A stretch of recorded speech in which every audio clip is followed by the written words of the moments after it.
All right. Thank you for being part of this show. It is very difficult for me to study my own games, even if I know it's the right thing to do. And the game we're going to look at in particular has been the kind of game which has thrown me off the habit of studying my own games. A painful loss where, it just feels terrible.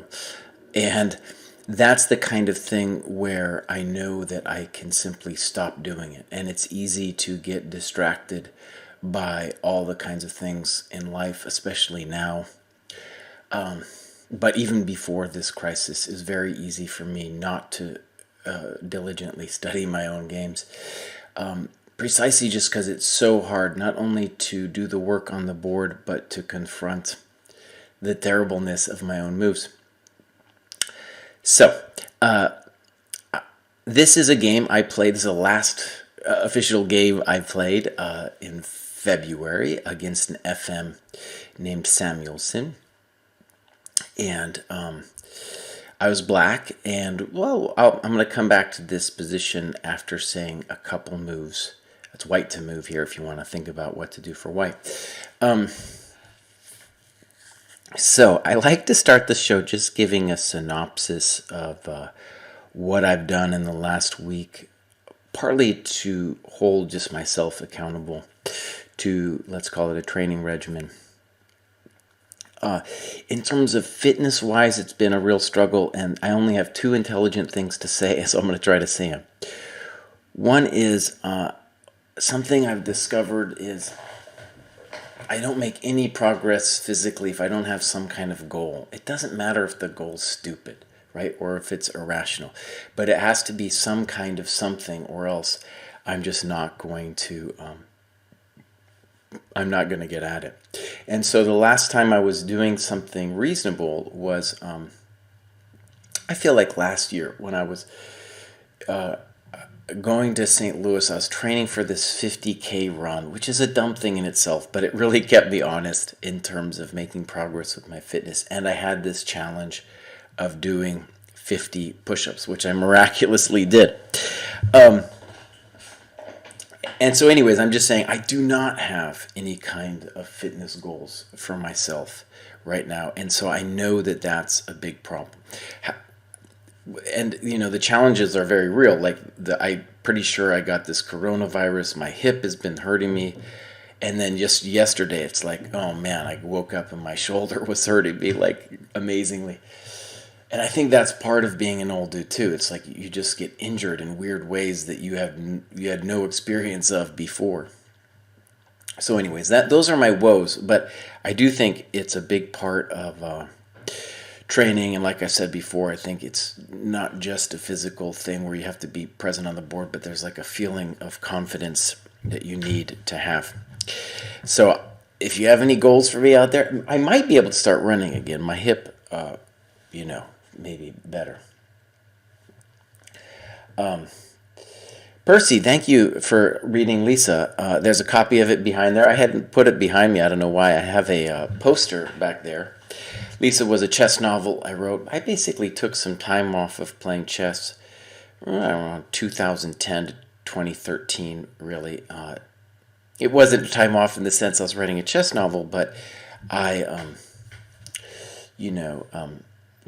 didn't play or study that earnestly just because I really wanted to write that book. So I'm very happy when people tell me that they've read it. Okay, the other thing I want to say, to set the stage of what's going on in my life, is, with the tournaments, I just, everything was canceled, of course. And the only insight I have is I wrote a little art. Chess Life got me to write an article. Unfortunately, it's this dumb thing where, because it's a print magazine, they're not going to publish it even online until like June. But anyways, it helped me think about the problem, and I'm pretty sure we're not going to have our regular opens anymore, right? Like, I just don't see it happening. In the same way, I don't think we're going to have sports events anytime soon, right? We're just not going to have like your standard American Open with 200 people in a room exchanging viruses. So that's just part of chess that we're going to have to figure out. But, why not? Why can't we have invitational events and quads, for example? Maybe invitational, like norm events with 10 players or something like that. Of course, we can have. And for, like, let's say lower rated players or just people like me, a weekend, instead of a Swiss tournament, you hold a quad. And I think the challenge there is just money. Like, strong players played because there was a little bit of money, not a lot, never a lot, but a little bit. And then I don't know how you raise money for a quad, for example. But I'm just thinking ahead in that I have to dream that there is going to be some kind of tournament I can play in the not too distant future. And of course, everything's moving online. The other thing, before I start the game analysis, is a nice thing that I discovered years ago, and I think it really did help me become GM, was I helped start this site years ago called Chess Lecture. It's still around, but it's kind of a ghost of what it once was because the bigger sites came along like chess.com and all the rest. And what it did was it forced me to articulate my own chess thoughts in video form.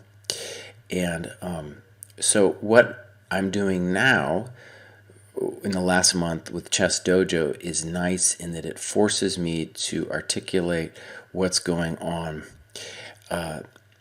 in, let's just say, describing a position and trying to do it well. And I feel like if I do it well for other people, it will be something valuable for myself.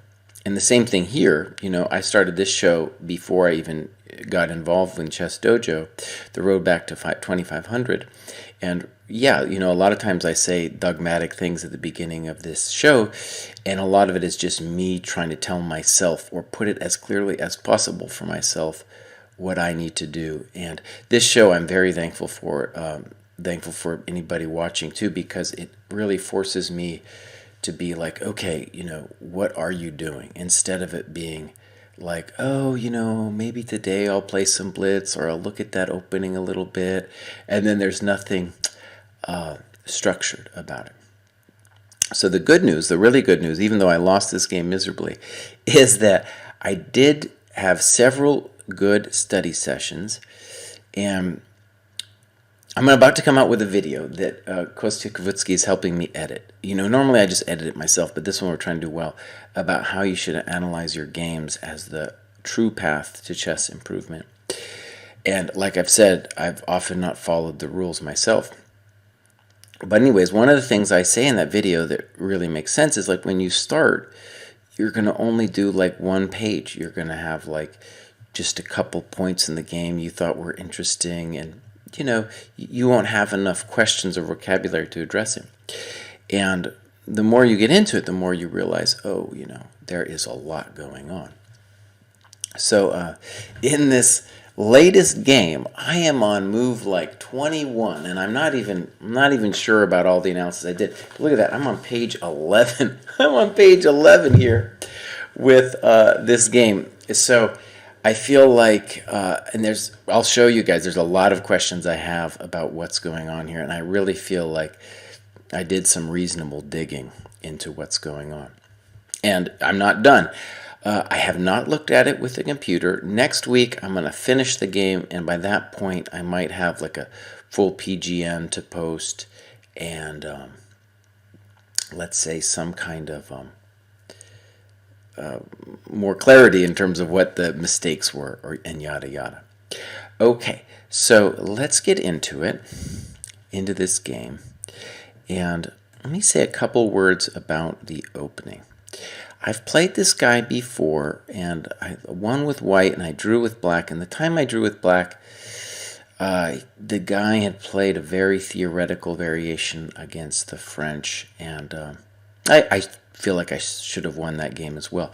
But things got hectic and out of hand. And what I didn't want is I did not want a theoretical opening struggle. I very much wanted something where I just could get a game. And so I did this thing, which is controversial.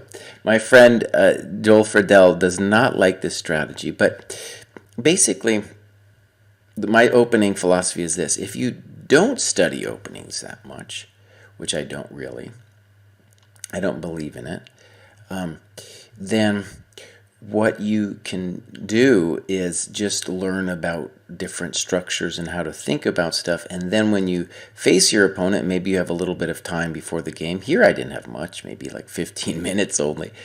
But you can kind of look at their games and see what kind of openings you might want to face. And in particular, if they're a predictable opponent, like my opponent here, who's going to basically repeat the same thing, you can go right for it. And so, for example, I'll show you what I did. I normally play the French, but okay. I've thought about playing the perk. I like the perk, but I did this thing. And the first fun business about this move e5 is that the endgame is not as hot for white as it might first look. And I'm actually thinking of doing a series on what I'm going to call the endgame repertoire for black, where you just basically play d6, e5 all the time, and you will get a lot of endgames because a lot of people will take on d8, and then you can, test yourself in terms of your endgame ability. In any case, so he did not do that, and this is what I expected. I expected him to play g3 here because I had seen that in another game of his. And I just said to myself, okay, if he's going to play g3 there, then I feel good about the position that we're going to get. Now, it's definitely a gamble. And let me just say, I have a student who has played this kind of religiously. And it all happened because he saw one of those terrible Simon Williams things on the lion, and my sense is that guy named it the lion. When I was a kid, we called this the Philidor, but now chess.com, it's got this little opening, classifications, and it calls it now the lion. Anyways, so I felt like I understood kind of sort of enough to play it, but I'm definitely bluffing. Like, for example, after this game was played, I realized through a game that I streamed it live here on ChessDojo, and the guy played g4. This was actually Vishnu. He played g4, and why did I play g4? It's not like I'm lost or anything, but I would have been fairly clueless about what to do here. Very chaotic move. Okay, so my opponent played g3, and I played c6, and here I feel my opponent played the first inaccuracy, just this natural bishop g2. And, when you look at it with, you analyze for 15 minutes, you're going to turn on the computer and ask it what it thinks. And the computer, I think rightly, said, well, white should play a4 to stop b5. And so after bishop g2, I gleefully played b5.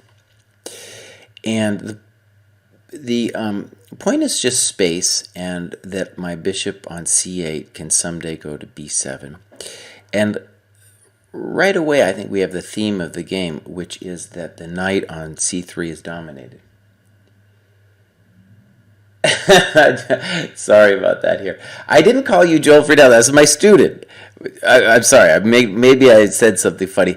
I'm very happy Josh is here, so you can give me some pointers, because I have basically 2 chess crimes that I committed here, and I'm sure I made more than 2 mistakes, but there's 2 chess crimes that I want to go through, and I want to see, especially if Josh feels the same way about it. Now, so I felt white definitely made an inaccuracy here again and played a3, because a3 does not feel like it's actually necessary.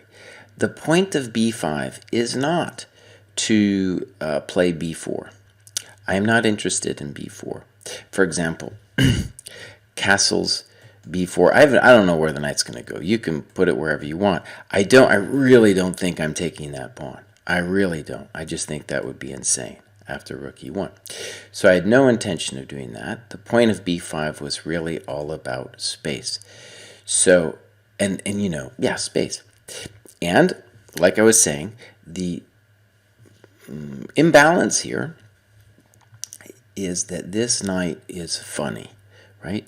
And c6 dominates the thing, and now b5 dominates it a little bit more. But I'm not really interested in pushing the thing away, right? That's his one terrible piece. Now, let me just say a couple words at this point. The setup that White's got going for him makes sense, I think, insofar as you're getting the minor pieces out of the two central files. Like, you put a bishop, say, on e2, it's going to be in the way. And on c4, it's oftentimes hit. Those are the traditional ways, placements in the Philidor, aka the lion. So he's getting out of the way, and I felt after b5, that was as far as I got with my little 15 minutes analysis. I felt b5, I was already equal, and after a3, well, do I think I'm better? I don't know. Now, Josh always criticizes me when I say better because he feels like every position's equal. But, at the very least, I was encouraged by a3 because it felt wrong-headed to stop me from doing a move I don't want to do, and it's definitely a full tempo. Now, one thing I want to say about my opponent that he did very well is he played most of his moves very quickly.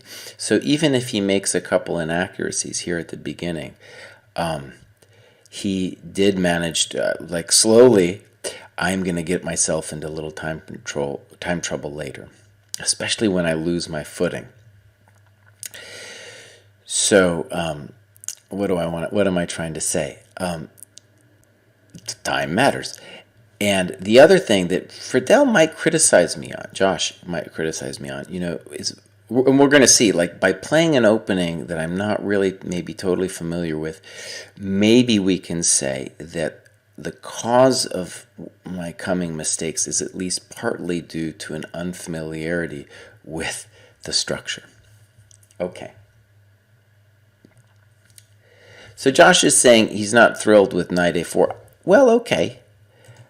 I don't know where the knight could go. Honestly, I feel b1 is possible too. But yeah, I don't really want to kick him away from that. Yeah, I feel like his knight's better on a4 than it is on c3. I definitely don't want to take on e4. Josh, man, Josh, one of the great things about me and Josh, we have these great debates about what we feel is going on in the position. Okay, well, knight a4 is pretty awful. Well, and like I said, I don't know where the knight. I feel like all these moves are better than where it was before on c3. I like a4. I think I would say White's mildly better in this position, unless I have something amazing here, because things like b3, a3, and rook e1 are coming. Yeah, it seems plausible to me. Okay, so Josh makes a fair point in that since b4 might be a threat eventually anyway, that a3 might not matter. Okay, and this gets to some of the interesting psychology on my part, where one of my big failings as a chess player is I often get a little bit too excited when I feel like someone's made a mistake. Now, I did not feel like, okay, I have some huge advantage here. I was just encouraged because now I'm not really going to be down any time in terms of tempi. So let's get into it. I'm interested in the first chess crime that I committed. So bishop e7, castles, castles, rook e1, queen c7. And now one of the problems here for White, and this is why I think this is a great position for me to get just on a practical basis, is it's hard to know what White should do. Now, the good news for my opponent is whether or not this next move was a good move, he played it fairly quickly, whereas I know a lot of people would really tank in this position. let's say, let's say, for example, you could think about h3 and bishop e3, but of course that's a little unsatisfying because the rook wants to talk to the pawn on e4. Okay, so he played b3, and obviously he's going to play bishop b2.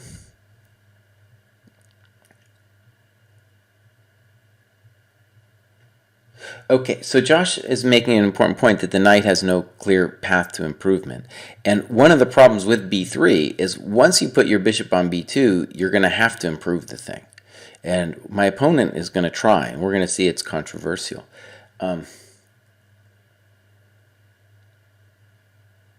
Not sure if you mentioned this already, but is white's knight's worse on f3 compared to e2? Maybe. I didn't mention it. I mean, I guess you're assuming Kostya, or talking about like maybe white should have played knight e2 or something. I'm not sure. b3 looked wrong to me too. Like I said, though, I don't know what the guy should do. I really, in my analysis of this game too, I had no clear sense of what white was supposed to do here. And, already I'm up a little bit in time, because of the a3 pawn move. So I had no sense of what he was supposed to do. Well, the problem with knight ge2 is just that when we started off with this position, so that was why he didn't get knight e2 in. But sure, knight e2 could definitely be a thought. By the way, let me add that in this position, the reason for a lot of people to play this move order with e5 now is something, it's like a computery move, and I don't really get it, though maybe I'm going to study it later, is to play ed here, and the computer somehow claims that this is an equal position.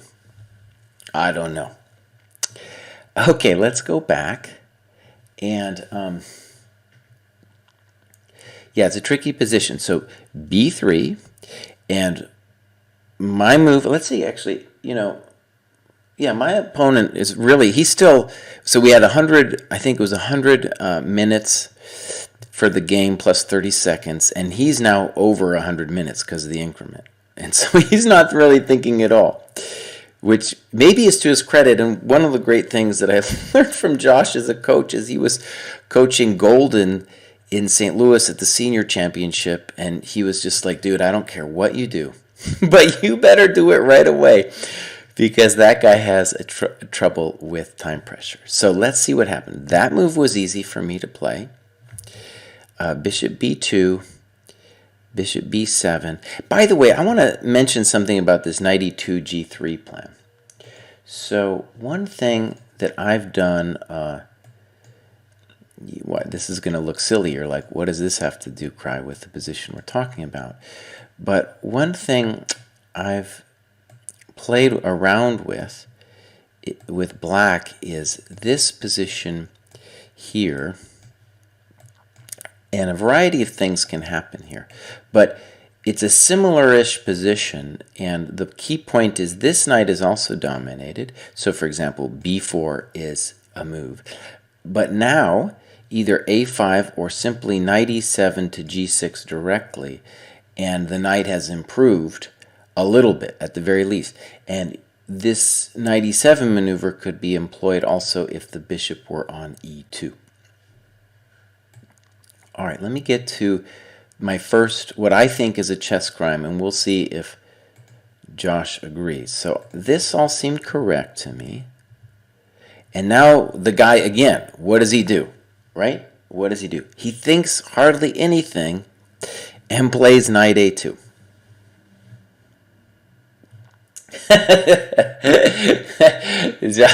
Friedel is congratulating me. I got to put my pawn in e5, and what he's talking about is, of course, I don't usually play e4, e5, and honestly, since I started playing the French, since that time, e4, e5 has begun to look more and more just like straight equality, or at least very little grief for black. So yeah, we have in a lot of ways an e4, e5 position, and we're going to get more of that in a second. So I played bishop f8. I feel okay about that. And the guy now plays knight c1. And I'm going to call this my first critical position and also my first chess crime. Let's do this. Let's ask Josh. Josh, what is just your first intuition about what black should do? I guess is for questions for anybody, but I'm definitely interested in what Josh has to say.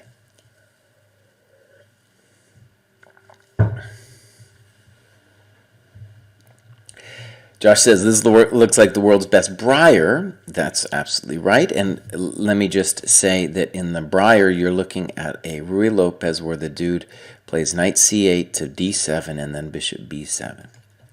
And of course, the pawn would be on a6 because the light square bishop got kicked.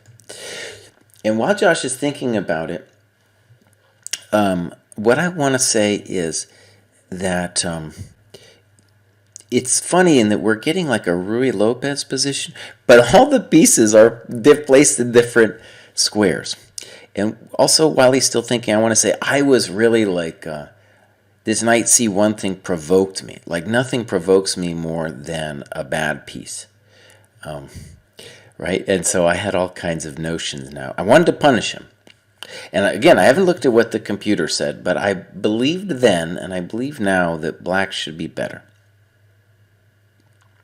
Kostya says g6. I definitely think that's an option. And let's state the obvious. If I have a bad piece, it's this guy right here. Josh, what are your thoughts here? G6 definitely in the, in the running here. Is this game from George Washington Open? I believe that's what it was called, right, in February. It's like the last open chess tournament that was ever held. At least for me, it was my last chess open. All right. Josh, well, what do you think, buddy? I have my own ideas about what black should do, and I want to admit that I just didn't even consider it during the game.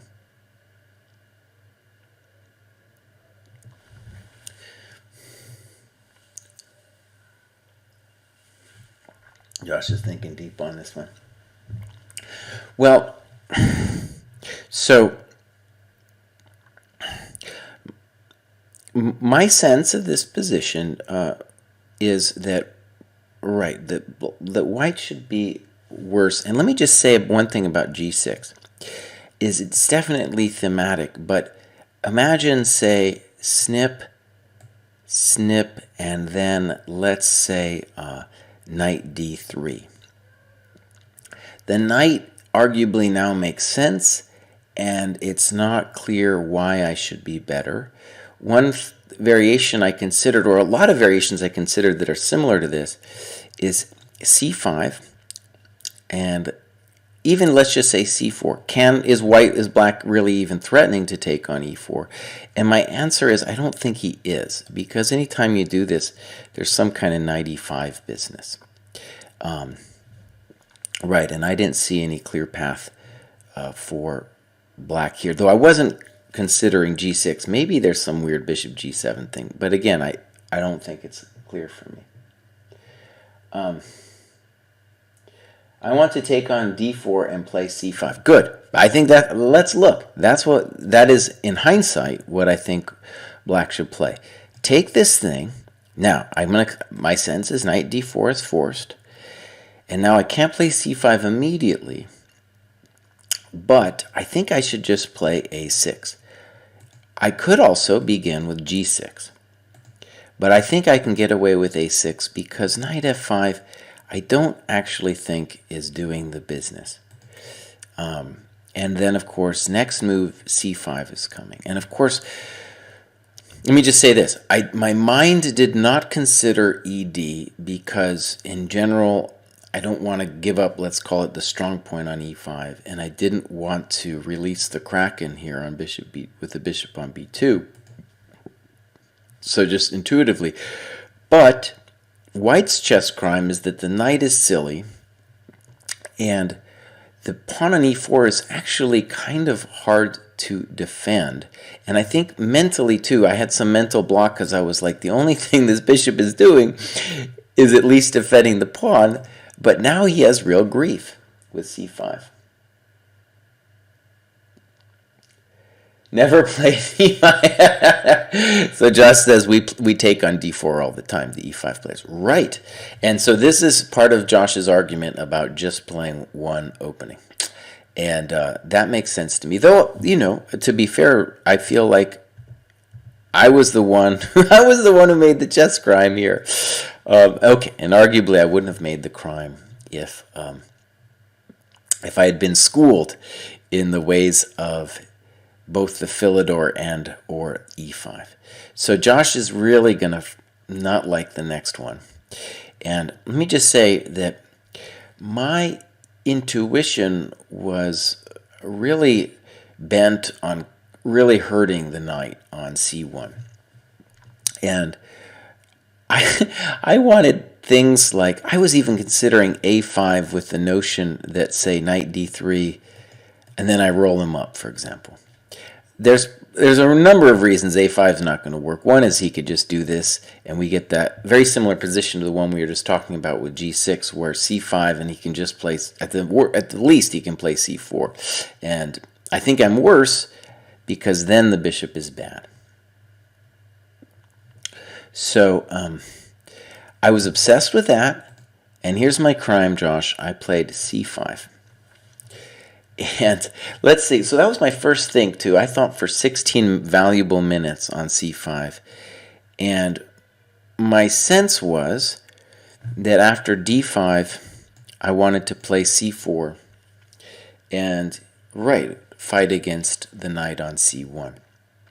And what I didn't appreciate was, or I didn't, let's call it properly calculate or just feel about the position, was that after a move like knight a2, I felt, on reconsideration, I felt like I was just worse here. Let's say the obvious. The bishop is bad, this one's terrible, and my knights are reduplicating, and I feel like white's better in this position. And so here, of course, my opponent played d5 very quickly, and then I said to myself, oh, I've blown it. And so I feel like when I make a mistake, one of the problems I have is I often have a sense of guilt. And what I mean by that is, like, I have this sense of, like, okay, now I'm worse. And it hit me because my intention of c4 I felt was like no bueno anymore.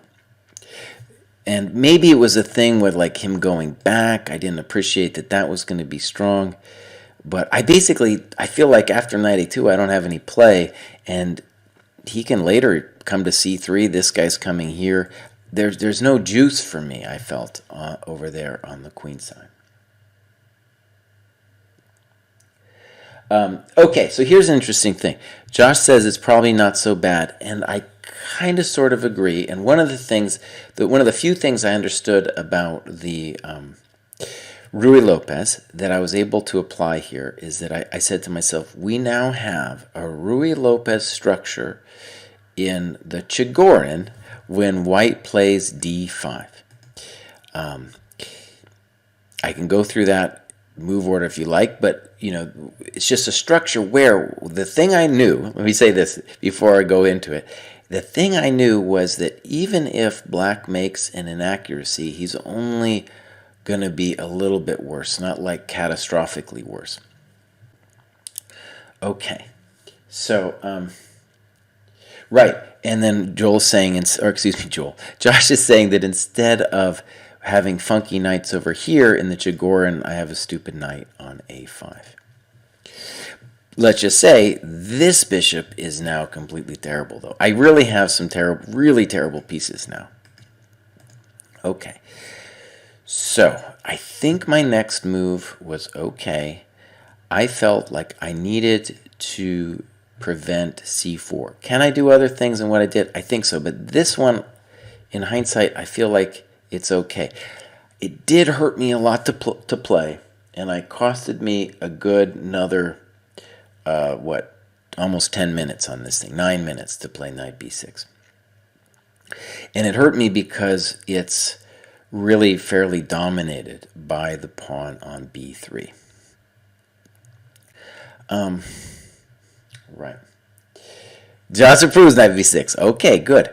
So let's say a couple obvious things. I have two terrible pieces. White has real questions too about what he should do. I feel in this position that white is a little bit better. And, right. His next move, though, I feel like gives it all back to me. My sense is that white should play a move like knight d2 and make me worry about pawn c4. Make me worry also if I could throw in bishop f1 first as well. And one of the key things that I did not appreciate, and this actually might have to do with, like, let's call it lack of structural fluency, was that the thing I needed to worry about at some point is f4. And let's say it like this. It's the one break white can do to hurt me, and this bishop really is pretty toast. And one of the reasons I think I didn't feel like c5 was, at the time I played it, was going to be so terrible is because that bishop on b2 is a problem piece. Okay. Josh says white's pieces are comparatively awful too. Right. Josh likes bishop c8 here. Okay. Let's go through that. Let's see just Josh's intuition. Bishop c8. I don't know whether I should play c4 first or bishop f1, but let's do bishop f1. And then, what, bishop d7? Right, I totally agree with what Josh is saying, that I do not, like, f4 needs to be timed well and needs to be prepared. And I think, in general, he should be looking for things like c4, knight d3. And after bishop f1, for example, I don't really know how to do it. For example, bishop d7 is, of course, natural, but I might want that square for my knights, right? And a6 is kind of sad. Okay, but let me leave it there. I've done a lot of analysis on this one in my notebook, but I want to move on just because I want to show my next chess crime and just get Josh's and Kostya's sense, and anybody else who wants to give me their sense of what they feel is going on here. So my opponent again played fairly quickly a move that I don't think is right. He played bishop c3. And the intention is, I guess, to get in the way of the c4 business and maybe play bishop a5. I feel it's wrong from a variety of standpoints. One is time, and the other is I think he should have been thinking about hitting me with some kind of c4. So I played a5. Josh is thinking about sacrificing on d5. I've thought about that kind of thing, and I didn't see it working for me. Let's consider the madness for a moment, just right here. So let's say snip, snip, I'm assuming. Let's say the guy goes back. I don't know what else he's going to do. And that is interesting. I could consider the madness here with this.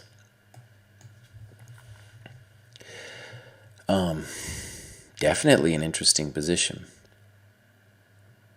I'm actually really glad Josh brought that up. Well, and then you just have a very simplistic argument about saying that the pawns will make the extra minors bad. Of course, it would be nice if my rooks had an open line, but still, very interesting position. Now, I want to say this. After bishop c3, I don't think I'm worse. I really feel like after bishop c3, I'm back in the game. But I want to stress that at the time, I still had that sense of guilt. I felt so dumb after playing c5. It was such a chess crime that I was like, it was it was like I was on negative tilt, you know, instead of being going crazy, I was like, oh man, I feel funny about my position, yada yada. Right. Yeah. I definitely think I was blinded by the guilt. Okay, I think knight takes e4 is very interesting. And actually, you know, it's funny, I considered knight e4 on a couple other occasions, but I didn't really do it here. I'm going to say, though, that it's kind of an interesting question of what you feel is going on in this position. Like, do I think I'm better here? I just played the simplistic a5, for example. And my sense now is that after a5, it's an interesting position. I don't know what the computer's going to say, right? But I think it's a nice position for white, and bishop c3 was funny. This move, I guess, okay, maybe, you know, maybe he can get away. I don't know if he can, but he can at least think about a weird move like knight a2. That might be more reasonable. The position still is very hectic. And I don't know how to evaluate. It feels kind of murky to me. I don't feel like black is worse, though. Right. Okay. So let's see what I did. I played a5. Dude played knight d2, which, like I said, I think he should have done a move earlier. And I'm glad Josh mentioned bishop c8 because I'm about to do it.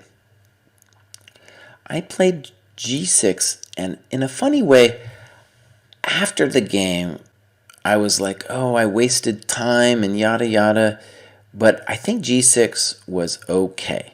And the thing about bishop c8, and I'm so happy that he said Josh ratified me on bishop c8, because later I did it, and after the game I was like, oh, maybe that was dumb, you know, yada yada. Okay, so I think g6 is okay, and let me say the idea is obviously to improve the bishop on f8, but also to work against f4, which I slowly began to realize, like, oh, maybe I have to worry about f4, in the sense that white has to be super careful that when he plays f4, that I don't just hold the square with like bishop g7 and knight d7, right, with something like that. So the guy played bishop f1, b4, bishop b2, and here's an interesting moment where I played bishop c8. Now, I do feel like this is a real question mark about what black should do. First of all, I think white's sensibility here was that he had won something amazing by getting the c4 square. And, you know, like the way of playing where you're like, oh, I'm so happy I get the c4 square. But the c4 square, it's a funny business because my knight is really pretty terrible for the most part. So if he wants to play knight c4, just anything to c4, I kind of want to get rid of it. And in general, I feel like I'm a little bit more cramped, at least in the center, and I wouldn't mind trading some dudes.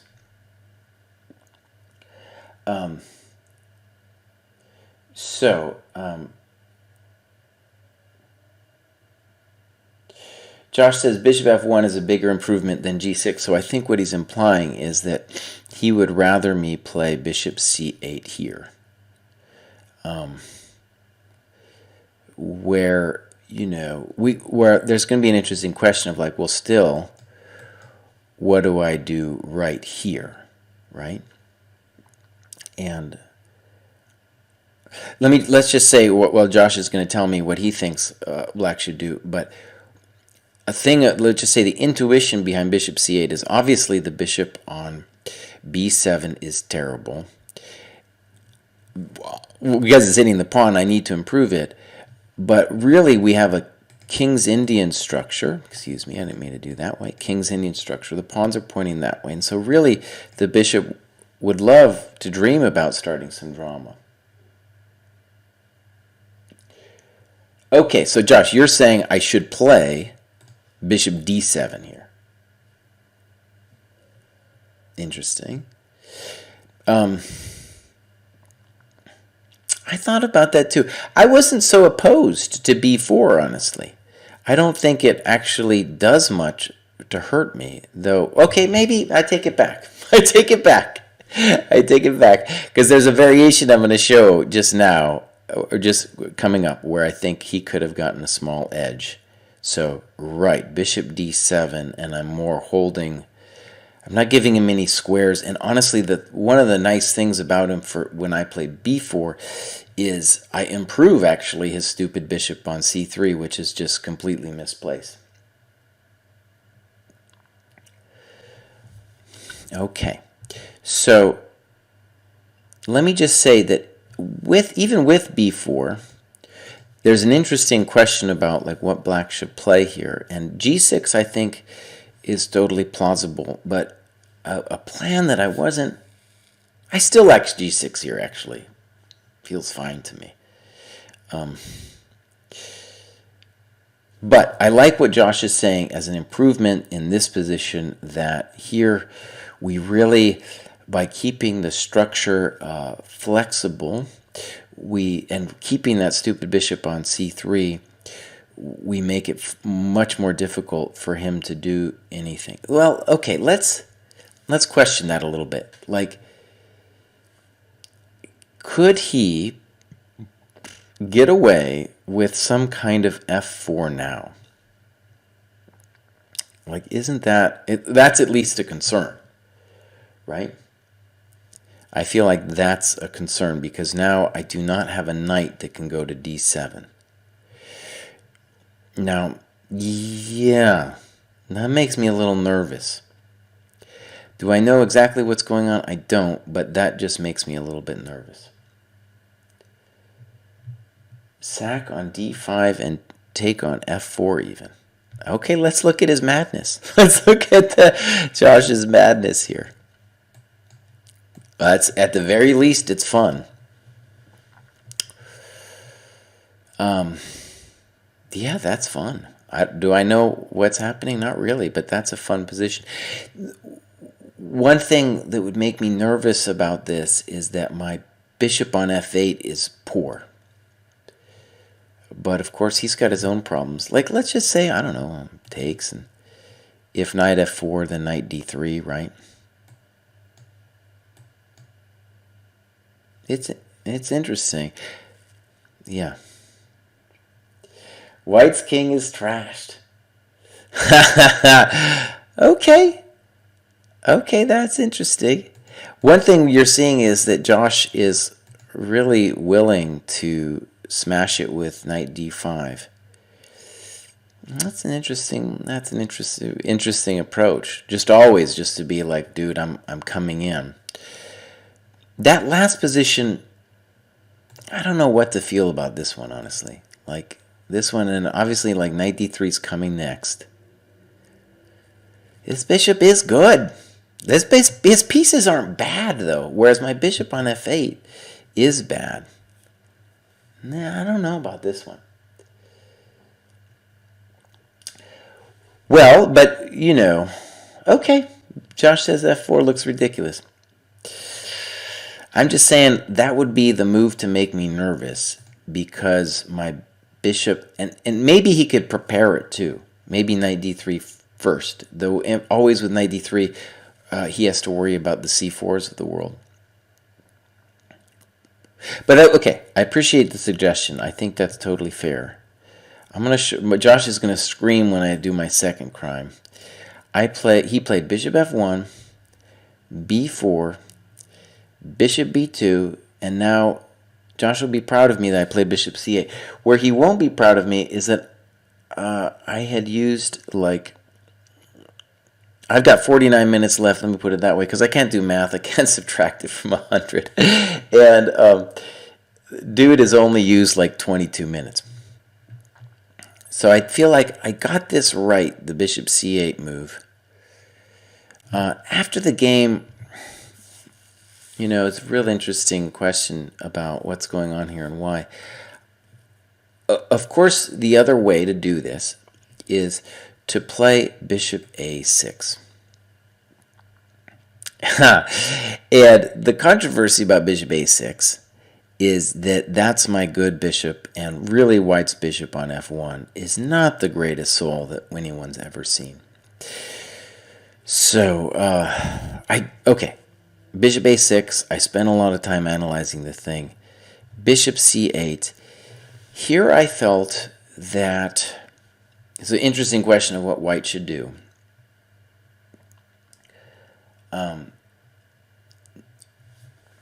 Let's say Josh is saying after bishop d7, there's also knight e3. I guess knight d3 is what he means. Yeah, absolutely. Okay, so in this position here, I feel like White made a mistake. My sense was that here, if White had played c4, I think that's an exclam move, and I feel like I'm a little worse here after c4, and I have a difficult choice. If I take, White, I feel, does have a little bit of juice on me with ideas like this, and maybe even playing a4 at some point, where he's going to get a grip on my light squares, and of course I got to worry about this guy just being terrible. And in this position, it's not dumb that, at some point I have to worry about a5. Don't like taking on c3. I agree, but that's my difficult choice. I feel like if I don't take on c3, he's going to also be better because he's going to play knight d3. I spent some time here looking at moves like a4 and stuff, but I just didn't think that any of that was really going to get me too much. I mean, like, maybe I got to do it. Maybe I got to do maybe bishop h6 or something. But just my sense of this is that White's a little better here, and that c4 is an improvement of the position. Well, I'm not terrified of the closed queen side. I'm worried that he's consolidated on the queen side, so I don't have any juice over there. And then then he can build with moves like knight d3 and f4, and of course, like my knight on b6 is a terrible beast, terrible thing. Now, I don't think I'm lost. I just think I'm a little worse, right? All right, Josh. Let me show you what he did. I'm pretty sure this is a terrible move. He played knight c4. And it felt terrible a little bit at the time, and even more so after, because I feel like he shouldn't trade pieces. Definitely shouldn't trade my knight on b6. And the more he trades, like, there's this interesting thing about space. Like, then the more, if the position opens up, it's going to be harder for him to hold that space advantage, right? That's just a general principle I'm throwing out there. Yeah, not a great move. Okay, I feel like my next move is okay. Maybe not great. Bishop g7. Partly it's a weird move. It's like really motivated by making, let's say, defanging f4. Okay, so let's see what dude did. He took, and now he played bishop c4. And yeah, I have to say, I did 11 pages of analysis up to here, and this next one I feel like is the primary crime. The next one is my primary crime. But I'm interested in what Josh thinks about this position and what he thinks I should do.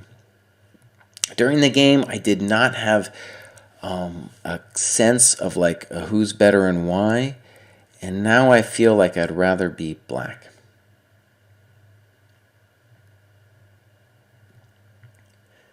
Time to switch to kingside play. Good, Josh. Well, what do you think I should do? What do you think I should do, buddy? I feel like I have an interesting plan here, at least. The natural King's Indian thing to do, of course, would be to play for f5. And I have a feeling Josh is not going to suggest that. Whenever f5 comes, I feel like the knight d3, f4 is going to happen.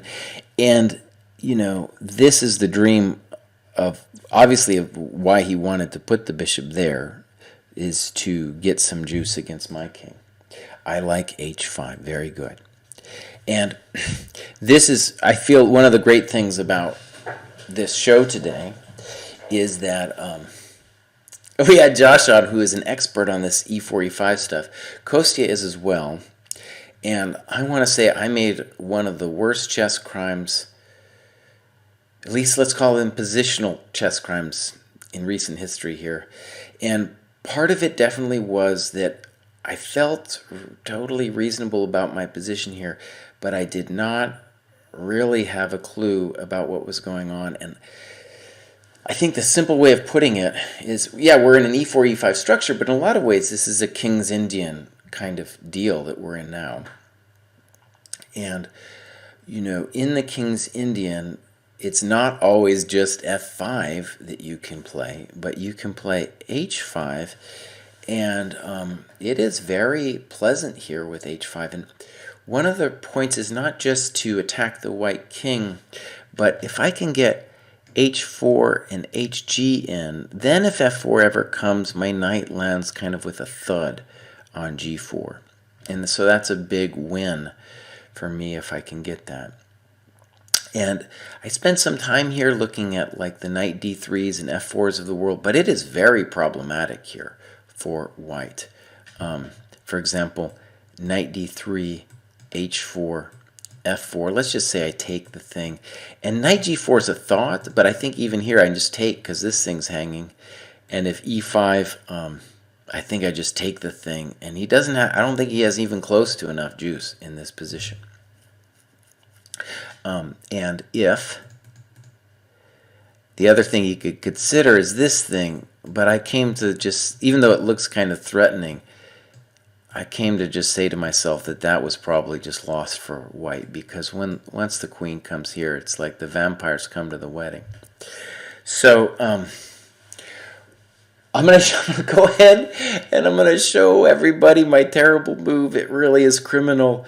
And then I'm going to end the show in terror and fear of my own bad chess. And I'm going to come back next week and show the finish. And I'll also have, I'm going to, go through the notes that we had here, rethink it. Also, I'll probably ask the computer too. All right, Josh, you can, if you want to stop watching now and save your soul, I'm just, you don't have to watch this, buddy. You can stop. I played bishop a6. God, it hurts me to look at that move now. And, I'm not lost or anything after this move, but it's one of the worst trades that I can possibly imagine. And yes, I'm, running in time pressure, and yes, like the night before, I had the longest chess game of my life at like 140 whatever moves, but still, that is a terrible move, bishop a6, and it's like I'm going down to this guy's level and thinking that the c4 square is somehow really important and I gotta fight for it. And no, my bishop on c8 is a genius. Absolute genius. And really, I put him on c8. There was a reason I put him on c8. That was the place where he belonged, the King's Indian bishop. Oh, man. Josh says, you played better when you mistakenly thought your position was bad. That's absolutely right.